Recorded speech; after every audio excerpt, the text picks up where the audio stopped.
بسم اللہ الرحمن الرحیم۔ السلام علیکم۔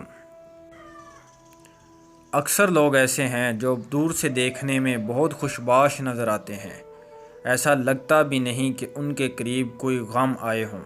اگر قریب جا کر دیکھو تو پتہ چلتا ہے کہ سچائی یہ نہیں بلکہ دنیا ایک واقعی آزمائش گاہ ہے۔ آپ پڑھ کر سیکھتے ہیں لیکن سمجھتے صرف محبت سے۔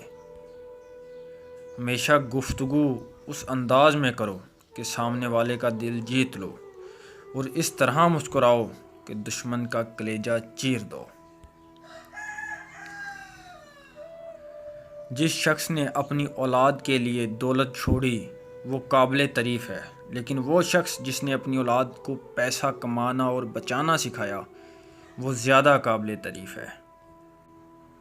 ضروری نہیں کہ ہر لکھا جانے والا لفظ پڑھنے والے کے معیار کے مطابق ہو۔ لکھنے والا اپنی کیفیت جبکہ پڑھنے والا اپنی کیفیت میں ہوتا ہے۔ سب سے خطرناک ناراضگی وہ ہوتی ہے جس میں آپ کبھی اس شخص پر جتاتے نہیں کہ آپ اس سے ناراض ہیں۔ اٹھا کر پھینک دو اپنی زندگی سے ہر اس شخص کو جو تمہارے ذہنی سکون کے لیے خطرہ ہے۔